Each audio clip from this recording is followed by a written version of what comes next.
Hey, friends, this is the Scary Movie Project, the podcast where we talk about, you know it, scary movies. I'm Tara. Hey, and I am Matt, and we dare you to say his name 5 times. I'm not going to Ooh. say it 5 times because I'm superstitious, but I'll say it once because we're going to talk about Candyman tonight. Oh, we'll be saying it a lot more than 5 times in Well, this episode. but we're not going to say it in sequential order as to summon him. So yes, all right. I wanted to make sure we understood that. I wanted to make sure we all understand this.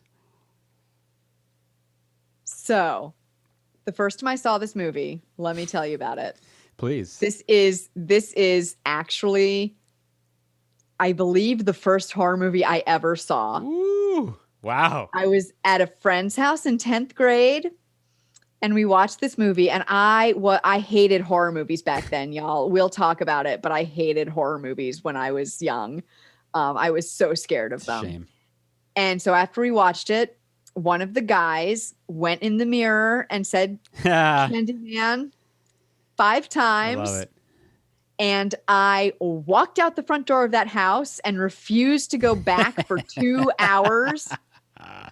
So everybody else followed me out trying to get me to go back. And we spent 2 hours just wandering around my friend's neighborhood because I was too chicken to go back in the house after somebody said his name in the mirror. You know what? That is a good story about that. I like that a lot. Oh my God. I was so scared.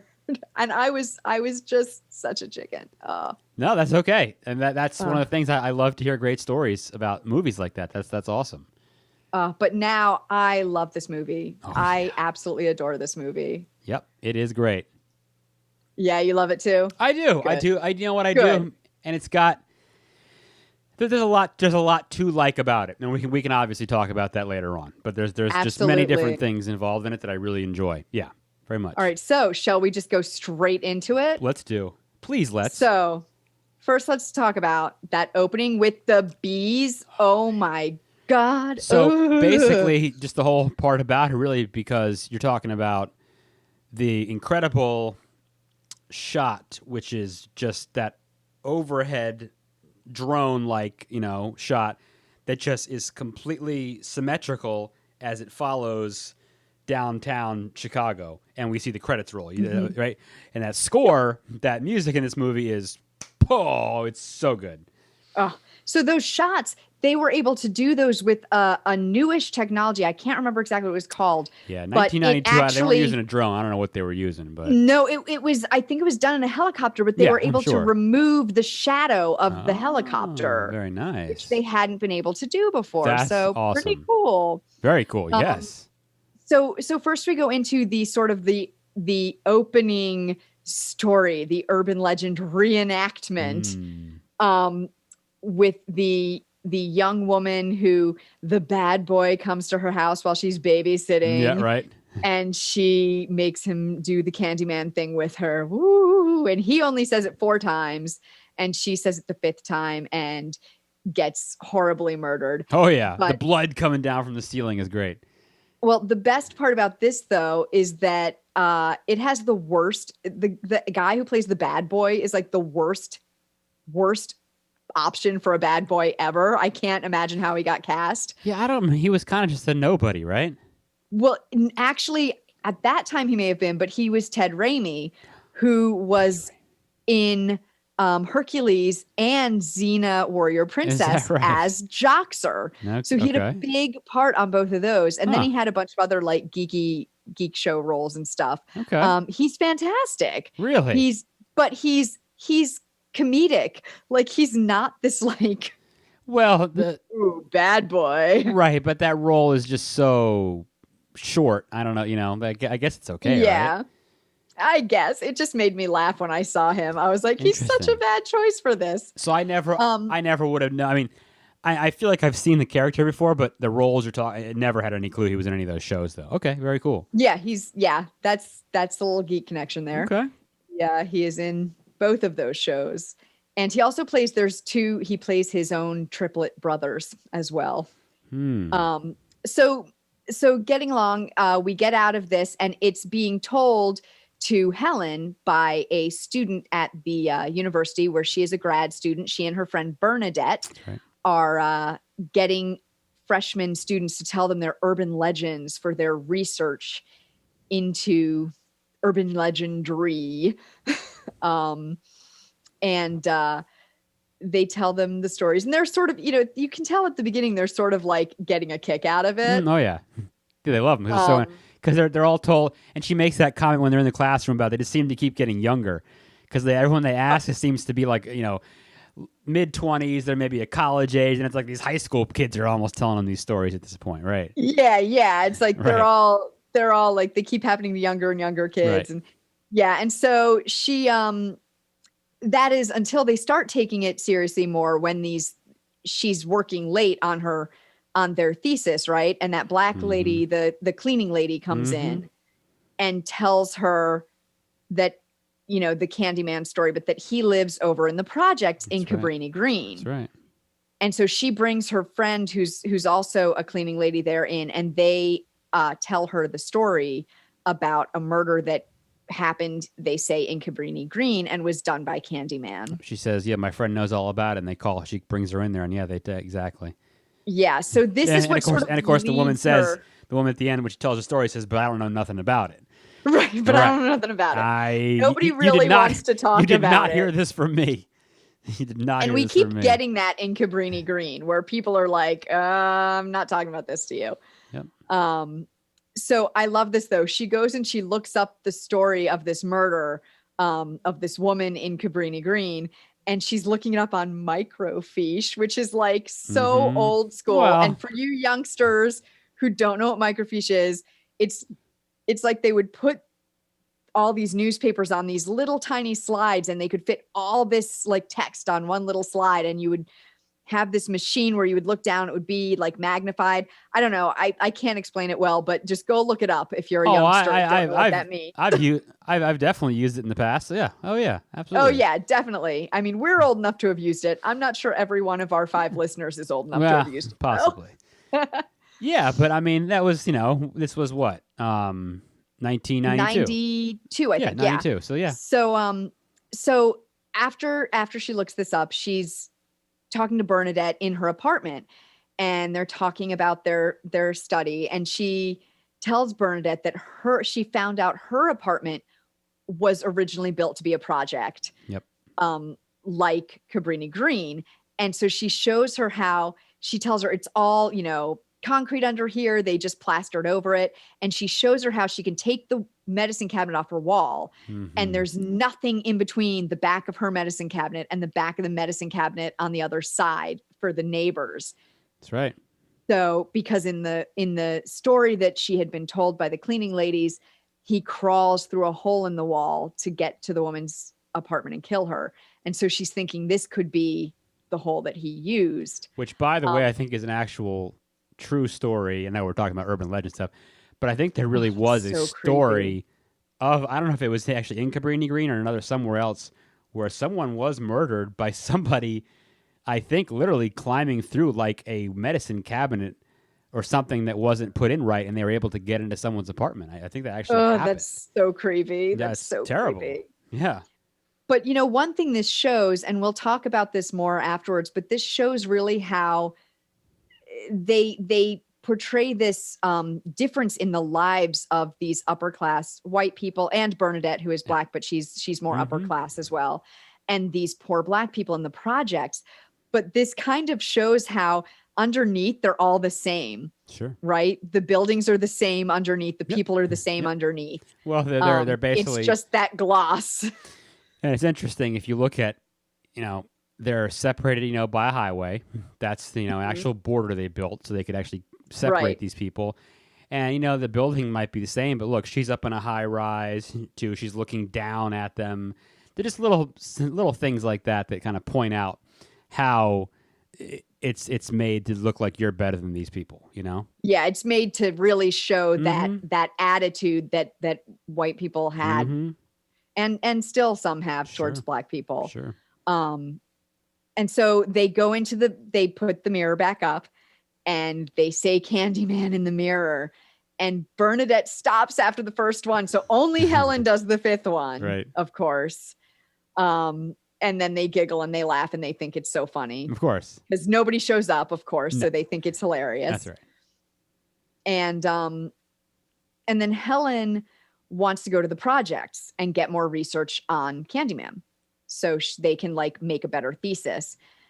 And Bernadette's like not really a fan of this idea, but she goes with her. Now, did we talk about yet? Did we get to? No, I'm sorry, I'm interrupting you. Go ahead, keep going. Nope, that's okay. So she goes with her. That's okay. That's okay. And Helen is like taking pictures of the graffiti. She's so touristy. She's acting like she's freaking on safari instead of in people's homes. Kind of. And she's like, this is so great. Oh God, I like hate her in that moment. I'm like, you're just she's just doing her thing. Yeah. You're just such an out of touch. Like she's doing her thing. Yeah. Yeah. And she's just, oh, look at all this graffiti on outside these people's walls and whatever. And she's just, anyway, so they go into the abandoned apartment where the murder happened. And they're looking around. It's all dark. What was the woman's name who was killed? Ruthie Jean, right? Ruthie Jean, you're right. Yeah, yes. Okay. So they go to Ruthie Jean's apartment. They're looking around in it and they go into the bathroom. They find it's the same like layout. They go into the bathroom. Helen crawls through the little hole where the mirrors are. Right. And the hole, she gets in the next apartment and she gets more photos there. She wants to take more photos. And then she crawls through a bigger hole that's a graffitied, big, huge head. And the hole is the mouth. Yeah. And, you don't really know this yet, but it's Candyman's face. And she doesn't know till she walks in a little bit further to actually be able to Right. To see she turns around. She's like, whoa. Yeah. Yeah. And, really and cool. she finds on the floor a pile of candies. And they're wrapped with razor blades. They sure are on the floor. Yeah. And so then one of the fears of children in the 80s, parents had. Oh my gosh, yes, such an 80s fear. Razor blades. Oh my God. See, we deal with our fears in horror movies, right? That's right. Even if it's just razor blades in apples and Halloween candy. Yep. So she runs out of film. They leave. She tells Bernadette, we're going to have to come back because I need to get more pictures. And as they're leaving, she's like, no, hell no, we're not. Yeah, she's like, I don't think so. As they're leaving, a woman who lives there, this is Anne Marie, we'll find out, right, confronts them. Yes. And they tell her they're doing a study, and she talks to them and, brings them in. But one of the things she says that I thought was interesting, she says, we ain't all like them assholes downstairs, Right. So again, they're pointing out that sort of these white people and upper class people don't really have the right idea about what these people's lives are. But Anne-Marie tells them more about the murder. She heard it. She heard the murder happening. Yes. She says, and she's got a little baby. So, and she's clearly a single mother, at least at this point, and is trying to raise her kid, and she's doing the best she can. A regular, like, good person doing her best.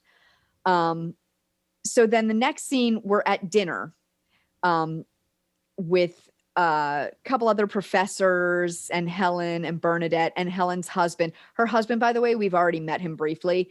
He's a professor at the university. He is such a dick. Yeah, thank you. Okay. I was looking for the right word. He's pretty bad. Oh my God. He's such a dick. He's pretty bad. But so at this dinner, there's another professor who has done research on Candyman.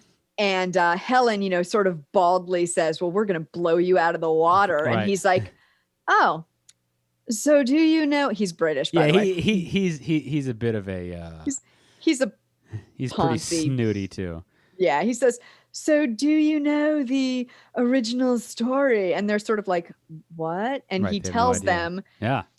So he tells them the origin story.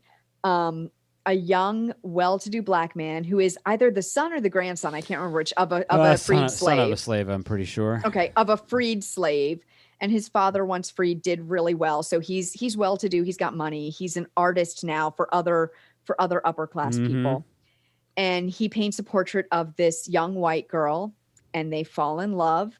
and he gets her pregnant, and her parents don't like that. So her father has some men attack him, and they replace his painting hand with a hook, and then they like cover him in honey so a bunch of bees will come after him and sting him, and then finally they burn him to death. All it's a pretty because he terrible way to had die.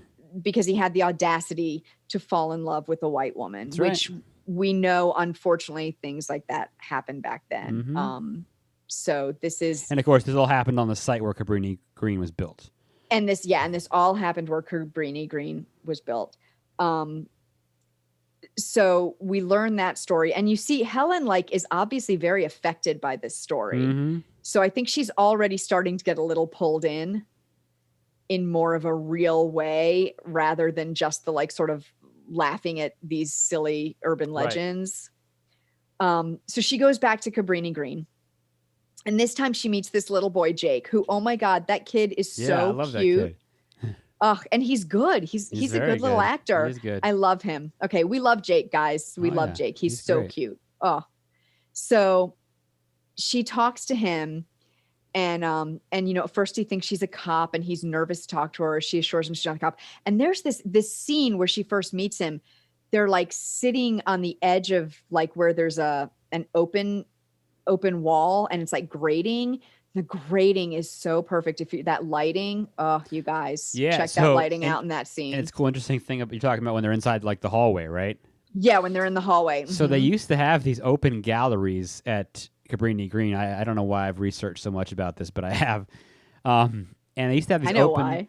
They used to have these open galleries, but people would throw trash and all kinds of crap through them, so they had to close them off and fence them up. So that helped. Well, it didn't help. It added to the like notorious and terrible look of the place. So that's kind of interesting. Okay, so that's why they have that grating there. It's like sort of a little decorative, but it makes this great shadow on their faces. It's really, it's just great. Really good for the scene. Yep. So Jake shows her where Candyman lives. He takes her back outside, and he shows her this small public restroom outside of their projects by like a little park, a little play area. Yep. And oh my God, the bathroom is disgusting. She goes inside. Yeah, the worst bathroom I ever went into was the Bucharest train station in Romania. And that was the most disgusting bathroom I've ever been in my entire life. But I'm going to guess the one in this movie might be worse. Yeah. Yeah, it's pretty gross. Yeah. And so Jake has told her the story of this young boy who gets killed in the bathroom. And he doesn't necessarily get killed. He gets well, that's true. It's actually kind of worse. Right. You're right. He doesn't die. He has his tackle removed forcibly with a blade. Yep. And flushed down the last toilet in the last stall. So she goes into the public restroom to get, I don't know, pictures for the story, I guess, and stuff. Yeah. And I think this is where she first sees the writing "sweets for the sweet." Sweets to the sweet. That's right. Sweets to the sweet. Sweets to the sweet. I love that. And so she looks in each toilet, and it's creepy, and tension is high. And then she kicks the last one open, and there's an arrow pointing down to the toilet, and it's closed. It's the only one that's closed. She opens it, and all these bees start coming out. She has to slam it back closed real quick. Yeah. And then these guys come in, I guess a gang. And I love that line. I hear you're looking for Candyman, bitch. Yeah, I hear you're looking for Candyman, bitch. Well, you found him, and he pulls out. He's holding a hook. Hits her with, and he busts her upside the head. And they don't hold back on showing that shot either. They bust her in the face, and they show it on camera. No, and I was surprised she didn't look worse after, because they beat the ever living crap out of her. Oh man, when they show her eye, I mean, you figure she got to have her orbital broken. And God knows what else she had. But I mean, But really, afterwards, she just has a really bad black eye. Well, that was the thing that bothered me in the movie, because like a week later, she's like fine. And you know, she's just fine. When you break something like that, that is a good 2 months. That's gonna leave. Whatever. I know. That's typical with horror movies, though. That's fine. We show the violence, and then we don't always show the long-term effects or even the short-term effects. Right. But anyway, she goes to the cops, and they do a lineup and everything, and she identifies the guy. And they tell her, that guy did the other murders too. Yeah. It's sort of almost a throwaway line. He was a They're drug like, dealer. yeah. They've been looking for him for a while, whatever. Right, right. Yeah, and he did those other murders. And again, this is another moment where we see sort of the dichotomy between how the black people in this movie and the white people are treated. These, a black woman was killed, and it sounds like they knew he did it. They don't get him. A white woman is beat up, and all of a sudden they're all over the Remember place. that line when she's walking down that really cool outdoor amphitheater, by the way, which is neat. I want to see that in Chicago. When they're walking down that amphitheater, she's talking to a friend, and she's saying, I can't believe it. They've been looking for this guy. People get killed. No one does anything. A white woman, she's talking about herself. A white woman goes and gets attacked. They go in and shut the place down. Yeah. There you go. And so Bernadette tells her, well, I saved most of your photos from the smash camera. Oh, her friend was able, at the photo lab or whatever, was able to develop them. Yeah. And she says there's already interested in publishing their study. So that's awesome.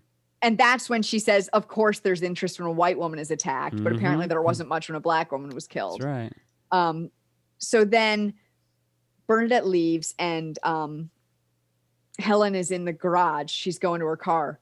This is when we get our first Candyman appearance. That line, Helen. Yeah, when he's calling her name. She's I came for you. Yeah, he is awesome. Oh, so good. And she stands there like she's just pinned to the spot. She is in a trance. And I'll tell you what I learned about that. How about this? Both she and the director, I think I know what you're going to mention. Bernard Rose, they both say that they took her to a hypnotist. I heard that.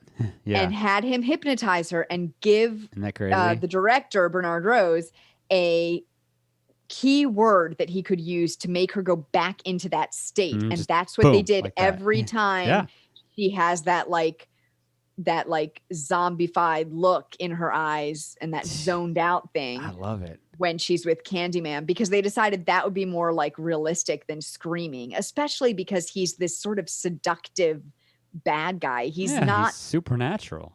He's not like this terrifying, gross, horrifying bad guy. He's this powerful, potent, like sexy bad guy. Right. So she just stands there like she's pinned to the spot, and he says, I came for you. Right. Be my victim. Right. I can't do the voice right. I have a girl voice. No, he's got a very distinct voice for that. Oh, nobody can do that voice like he can. It's so good. I know.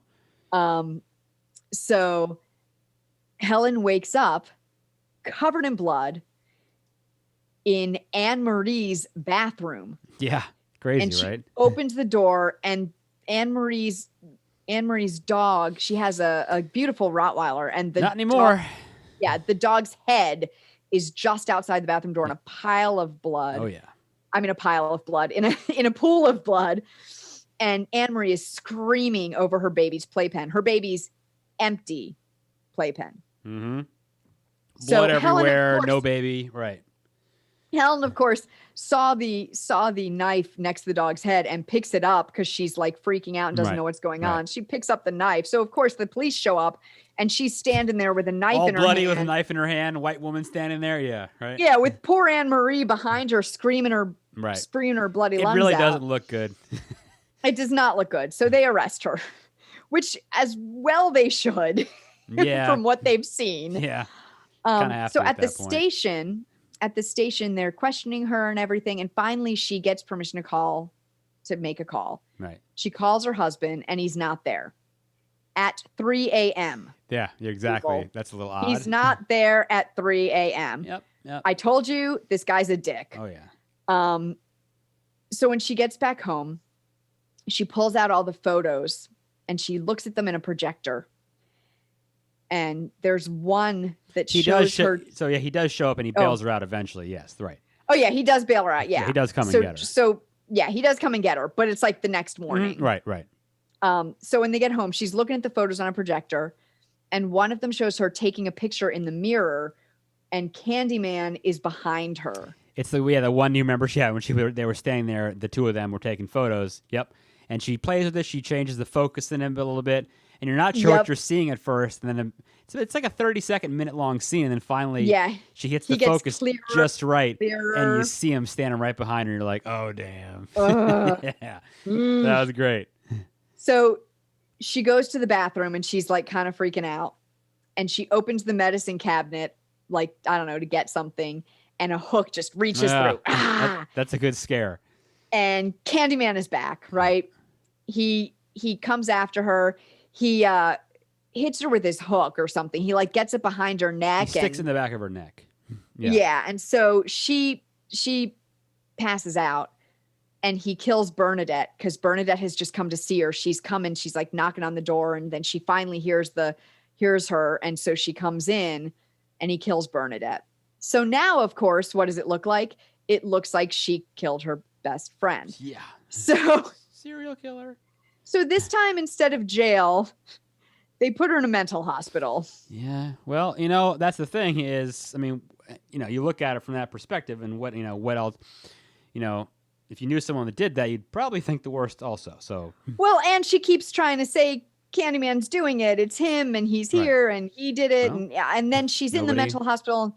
He visits her again, and she's screaming, and he hovers over her bed. Yeah, that was cool. Whoa. That was cool. It's so good. And then like when the orderlies are coming in, you see him like disappear below her bed. Yeah. And she starts yelling, he's under the bed, he's under the bed. He's under the bed. Right. Yeah. And so they give her a sedative. A lot of sedatives. The next what they scene, give her? They gave her Thorazine, which is what they gave Michael Myers in Halloween. So okay. Well, there you go. Thorazine. When you take that stuff, you ain't doing nothing. Is Thorazine the most popular? I don't know. Movie, I don't know. I just perhaps? know. I just know that from Halloween because they just gave them because I know every line from that movie. That's but awesome. Sorry. I know. We're gonna have to do that one before too long. Thorazine. So she meets the doctor now. They wheel her in with her like restraints on her arms and everything, and they wheel her in to talk to the doctor. She finds out that it's been a month already. That was crazy. And they've just kept her sedated that whole time, so she didn't even know how long had passed. She assumes it was like a day or so. Yeah. Yeah, and the doctor, of course, thinks she's crazy with all this Candyman stuff as well. So she calls Candyman to prove that he's real. He just comes up right behind dude and just guts him. I love it. Guts him. Oh, and he's then sitting there, and he just totally rips him up. He guts him, and then he unhooks her restraints. You notice how before he flies out the window. You notice how he never actually attacks her ever. Candyman, he never attacks her because he wants her to willingly come to him. It's just interesting that he's such he has evil, but he never actually attacks her. Yeah, it's interesting. Yeah, so after he flies backwards out the window, that was cool. That's so cool. It's so cool. With his awesome greatcoat. Oh, it's amazing. And so he's loosened her. He's taken her restraints off. So of course she can't be like, well, look, I'm restrained. I didn't do it. So she climbs out the window and escapes. And when she gets back home, she gets into her house and the walls are being painted pink. With Trevor and his little girlfriend. And his little girlfriend who's like 25. Not even. Yeah, probably 20, maybe 21, okay. maybe. We'll just go really dirty on that and say she's 20. Well, think about it. If she's a college student. You're right. If Helen is a grad student, well, that could be any age. That doesn't necessarily mean you're 20. That's true. Doesn't mean you're 27 or 28. It means you could be 35. You could be 40. Anyway, it doesn't. That's true. But she does seem more like she's like in her 30s. She's his little play toy. Whatever. They're painting their place pink. That's right. Yeah. Whatever. She's awful. We don't like her. Boo. Boo to her. Boo. So she's painting the walls pink, and the husband comes out, and I love it. She says, "What's the matter? Yeah. Are you scared? Right. Scared of something, Trevor? That's a good. Yeah. Scared of something, Trevor? Oh, it's so good. He's like, what the hell? I mean, you could not be more surprised by something than the surprise that guy has by seeing his committed wife busting out of a mental asylum to come get him. And let's just think about this. If we want to talk about him being a dick. She's been in a month and he's already got his girlfriend moving in and redecorating. Well, obviously, look, that he didn't. And she even says to him, she's like, you didn't think I was coming back. Right. But when you see, come on. As the viewer, you realize he doesn't care about her. He's not into. No. He Oh doesn't. no. It's obvious from the first moment he's introduced. I mean, they make him a slime bucket Oh, yeah. really, really early on. Oh yeah. So Helen goes back to Cabrini-Green and the abandoned apartments. And she crawls through the wall again and she finds Candyman there asleep. With the baby too. Yeah, the baby is over on the side, but he's laying down asleep. And she has grabbed a hook from another part of that little apartment that he's in. And she stabs him with it. Yeah. And it doesn't work. Yeah. So he monologues at her for a while about how he, the more of the like, come to me. How great it would be to be, and what does he say? It's talking about being undead. It's amazing if you must know to live but not to live. Yes. Yeah, it's very poetic. To live in rumors and stories. And he's very poetic. I just didn't make note of the whole monologue, but it's a very poetic monologue. It's very cool. You can watch the movie and listen to it. It's very cool. And then when he finishes monologuing at her, bees. He opens his coat and bees come out of his chest cavity. All of the bees in the world. Rotting chest cavity and out of his mouth. Mm-hmm. And they're all flying at her. So he was paid crazy and scary. He got what, $1,000 per sting, I heard. Is that true? I don't know. I think that was something in the contract that said if he was stung, he would get $1,000 per sting, I think, extra. I don't know if it's true, but would demand at least that much. Yeah, so I think he clearly made some more money on that. But yeah, anyway.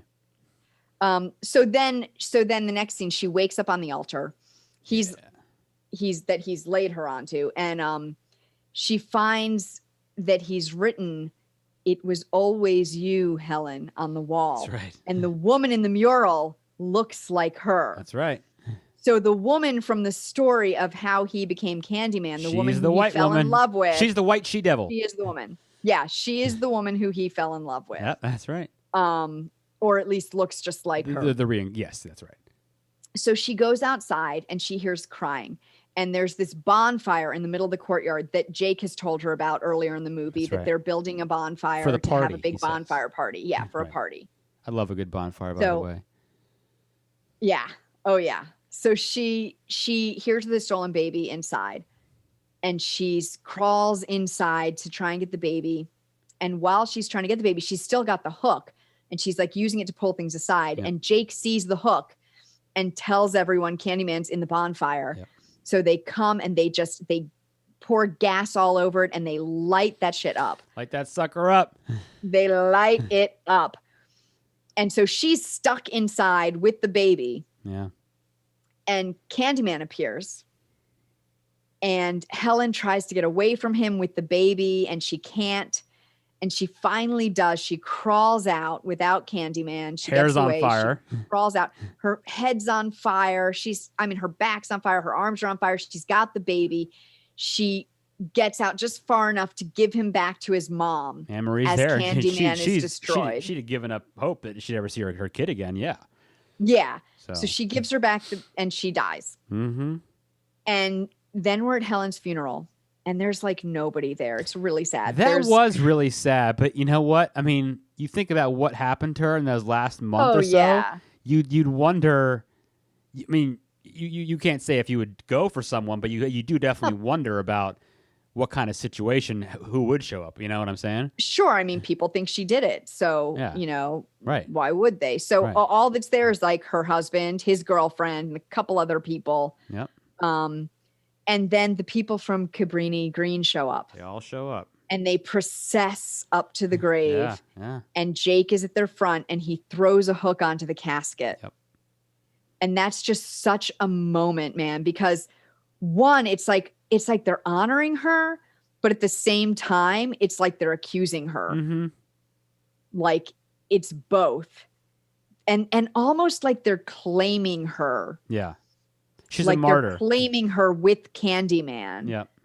But like she's a martyr, but she's also going to be a boogeyman now, right? For them, like, well, we'll find this out in a moment in the movie, but yeah. They're claiming her as their own, kind of. So then back home, Trevor is is really depressed, and the girlfriend is Well, you know what? cutting up a steak. He sucks, but he genuinely, I think that's a moment of genuine sadness that she's dead. I agree. I think he really did love her. I think he was a jerk, but I think he really loved her. And by the way, that woman that plays the girlfriend, she's a terrible actress. I'm sorry. Oh, yeah, no, her stinks. screaming at the end. Oh, anyways, we'll get there in a second. We're almost there. But so he goes into the bathroom, sort of, it seems like really just to get away from the girlfriend right. and have some minute alone. I'd want to get away from her too. And he's very sad, and he very sadly says, Helen. Right.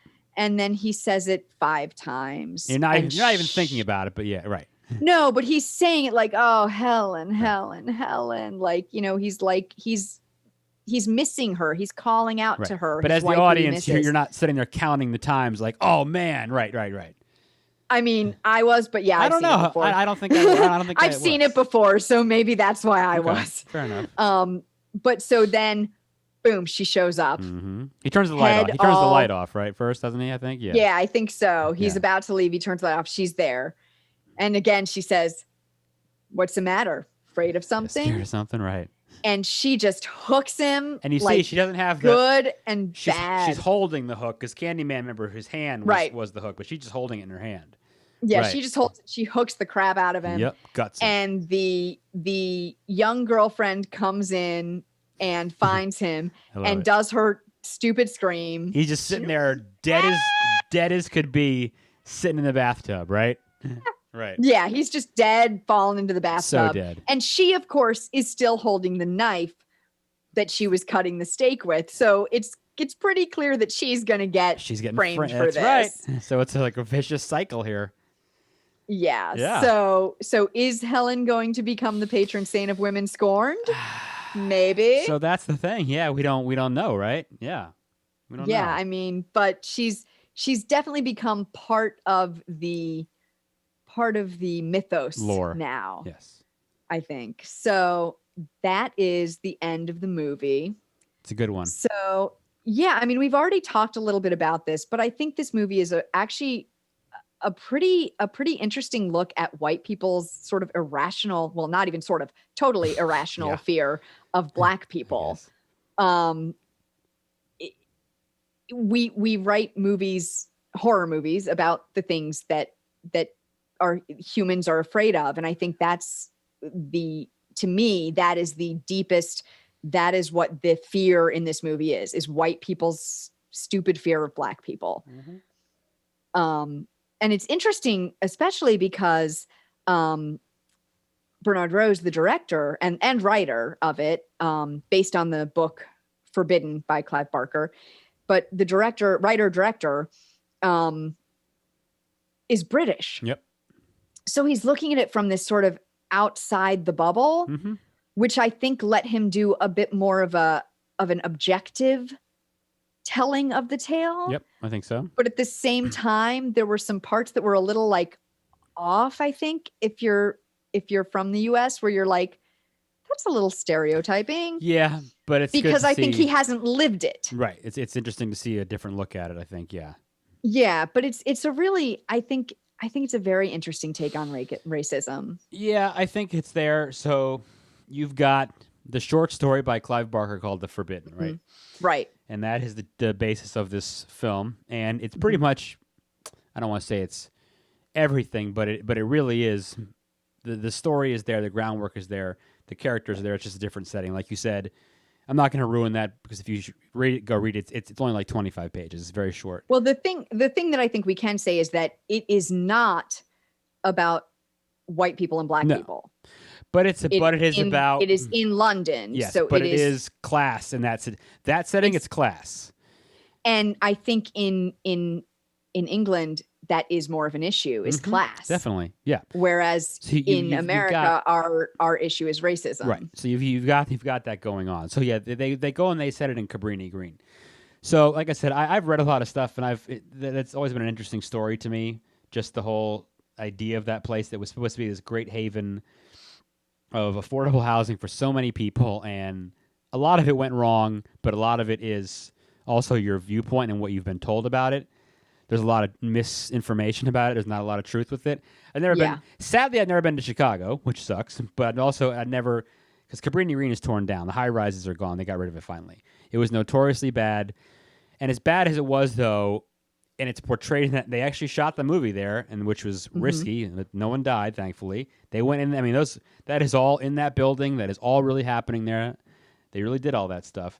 And yeah, there were drug dealers, and yeah, there were crime, and there were lots of things like that. And that's kind of what that story is. And that's where, remember, she said her apartment used to be. It was a building like that too, but they fixed it up. She's separated from the highway. She's up high. She's fine now. She's a different look at it. You got this white woman going to this place where she's not supposed to go. She doesn't belong there. She's not supposed to go in there. Of course, when you had gangs running that place, they didn't want anyone. Police didn't come in this place back then. They really didn't. But she also, a couple things. And last thing I'll say about the actual housing complex, as bad as they made it sound like it was, for a lot of people when they closed it down, it was actually very sad. Because a lot of people, that was home to them. And that was a nice place for them. Right. Yeah. They had relationships with people. They had stores nearby. They liked living there. It was close to their job. It was not hell on earth for everybody. But because of people that lived there, we're told through a narrative that it was the worst place on earth. So you got to look at it. You got to look at two sides of it. And the movie portrays that, which is the bad part of it, where it's black people living in this hellhole, and this is where this monster lives, and he's going to get you. And this white woman shows up. But what she does on the other side is the feminine woman part of it, is where she is a stronger woman because these two knucklehead, her husband and the dumbass author, these guys are high and mighty white guys on academics on their high horse. Right. They just talk about this place. She got a camera and went in this place. Right. As much as I love this place, I love to go check out abandoned places too, and I do the same dumb stuff where I go where I shouldn't go. She's a woman who went in there without anyone by herself and did this. Yeah, she got attacked, but she went further than these two knuckleheads went. She got to tell the story, and she became part of the story. So yeah, there's definitely some feminism in there. Yeah, she was the stronger one for doing this. And in the end, she is someone who becomes his Candyman's equal and actually surpasses him. You know what I'm saying? Well, I don't know if she surpasses him. Maybe not, but again, later, we don't know later, 10 years from now. Yeah, we don't know. Do they still talk about Candyman, or is Helen Lyle now this spooky character that lives there? Who the heck knows? That's true, we don't know. Now, they made a bunch of sequels, which they actually go back and talk about some of the backstory of him. I have not seen them. I'm not interested in them. I like this as one story because it's based on a little novel by Barker. And you should read his work, by the way. His stuff is incredible. It's so good. I mean, Hellraiser is fantastic. But yeah, those are the two stories that I see. Those two pieces in there. I see the story of what you have been told about a place and a myth and an urban legend, if you will. Because Cabrini-Green by itself was an urban legend. A lot of it. Right. And you have the story of her being a woman and having the power to do all this and to go through and be stronger than what these other men were not able to do. So those are the two things I like about it. I mean, and it's technical. I mean, the music's incredible. The music. So we should talk about the music. The music is so good. Philip Glass wrote the music. Right. If you haven't heard it, guys, it is incredible. Ugh, he is so good. He is one of the foremost contemporary American composers. And his work is considered to be minimalist, but it really kind of defies categorization, to be honest. He has this opera he wrote called Einstein. That's what this music is like. It's almost like operatic. It's beautiful. Yeah. He wrote this opera, Einstein on the Beach, and literally the music is like people chanting like numbers and it's really wild, and I think it can send you into a fugue state listening to it. It's really good. Every time, I've watched the movie a handful of times, and every time after I'm done, I'm humming that music in my head for days. It's yeah. And just some of those, the composite, the shots overhead at the beginning are so, anything I love symmetry and just all these things, because it reminds me of Stanley Kubrick, when I just love his stuff is so planned out and every angle and every corner, and a lot of this stuff is kind of like that. It has the handheld stuff going on in it, which is cool too. But overall, it's very artistic, and it's very. And I mean, Tony Todd, we said he's amazing. He was a theater actor. He's incredible. I mean, he was born in D.C. I think I may have heard that actually. Yeah. Yeah, he's a local. Cool. Also, can I tell my story about Tony Todd? Please. I'd love to I hear it. met him at a horror Oh yeah, con, well, I think we've both. Well, yeah, and Monster we Mania. both have, I I've think. seen him at Monster Mania many times. Oh yeah, he's the I best. saw him at, I think it was at Horror He's Find, and awesome. he was so sweet to Oh, he's me. the nicest guy. Yep. I was there with the independent horror movie that I was in. And so we kind of like got to go and buddy up with everybody and talk to them all. And he was so sweet. And I told him my story of how much it scared me. Right. The movie scared me when I was a teenager. And he said, come here. And he crooked his finger at me. And I leaned forward and he went, yeah, that's some nightmare stuff right there. In my ear. I could know. feel his breath on my neck. And guys, I was all over Goose Pimples. It was so cool. Yeah. I mean, because he doesn't sound exactly like that, but he has a very deep voice. And even when he talks, you know, if you know the movie, if you stand there, you close your eyes and you'd hear it and you think, oh God, yeah, ooh, that's spooky, right? Yeah, that's Candyman. He's he's amazing. Yeah, he's the nicest guy too. So yeah, I mean there's element, yeah, and I mean Virginia Madsen, Virginia Madsen. She's great. I mean, so she really is. I have a quick little tidbit about her too.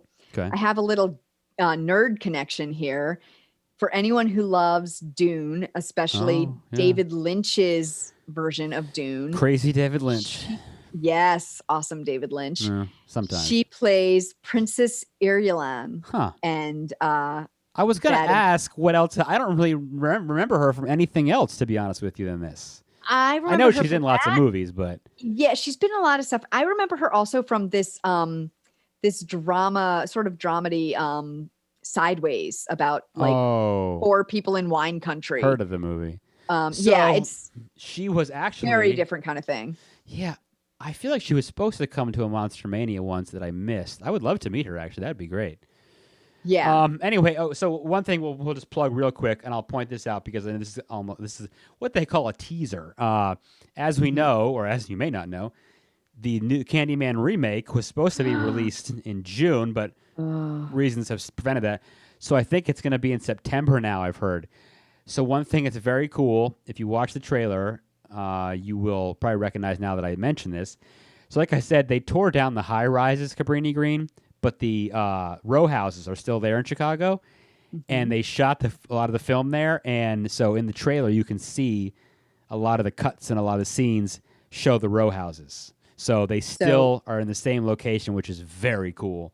So we'll put that on the website in the show notes. And then also, have you seen the new teaser trailer with the shadow puppets? I think I have. Oh, it's gorgeous. Yeah. We'll put that in there too, so you guys can see those trailers, because you should watch the new one too. It's going to be so good. When I first heard about it, I was unsure. I usually have the same reaction to remakes. I get mad, then I'm not sure, then I go through like stages of like grief with the kind of thing, and I finally just accept it. Now I'm kind of on board because Jordan Peele makes really awesome stuff. And Jordan Peele's amazing. So he didn't direct this though; he produces it. So remember that. But he's still the brains behind it. So yeah, I can't imagine how it's going to be bad. And what's the word I've heard? The description they say it's a, oh God, what is it? A spiritual remake? Or no, a spiritual sequel. A spiritual sequel. I think that's the word they've used for it. I don't know what that means. That's perfect. But I think it's awesome that they shot a bunch of the footage down in Chicago like that again. I think that's so cool. I think we're going to see some cameos from people from the first movie. Oh, yeah, for sure. You know, I only hope that it's the thing you got to remember. You got to go into it with a blank slate. You can't think of the 1992 movie. You know what I'm saying? You just got to go in and just watch it. Let it be what it is. That's right. But, so yay, that'll be coming out soon. I'm really excited. Yeah. But yeah. Oh, and some of the great lines are in that, and a lot of his lines that he says. You know, I am the writing on the wall. I am the shadow by the street corner or something. I can't remember them exactly, but those lines he says about him being real but not real, those are verbatim from The Forbidden. Also. Oh yeah. So that was not. There are a few lines that are straight from the they are story. They are word for word. And in case anyone's wondering, "Sweets to the Sweet," I believe that is from Shakespeare at the funeral of Ophelia from, is that Macbeth? I don't know, but I think that's where that comes from. That's where they line Sweets to the Sweet. Ophelia is in Hamlet. Hamlet. All right. So it's at her funeral, I guess. I think that's where Sweets to the Sweet was originally from. You know what? I did some Shakespeare and I do not recall that line in that, but I'm going to go with you're probably right. I'm not a big Bill Shakespeare fan myself, but I love Shakespeare, but I don't recall that line in there. So yeah, I could be way off. We'll go with it. I think that's what it's from because I always kind of just like that line, Sweets to the Sweet. So yeah. But yeah, read The Forbidden. You know, like I said, it's like 25 pages. It'll take you like an hour to read it. So yeah. So, all right. Do we have anything else we need to say? No, I think I have. Don't go to your mirror and say his name 5 times anytime soon. Don't do it, people. You might be in trouble. Don't do it. We need every one of you 5 listeners. Yes, please. We need you all. Right. Okay. That's right. So, before we go, we'd like to ask you guys if you enjoyed the podcast, please remember to rate and review us on iTunes or wherever the heck you're listening so more people can find us. And hey, now that also includes YouTube. That's right. So you can even review episodes there. And don't forget, you can also send us your movie suggestions and any thoughts on the movies we've watched so far or stories about the movies we've watched at thescarymoviepodcast@gmail.com. All right. Thanks, guys, and we'll see you next time. All right. Adios.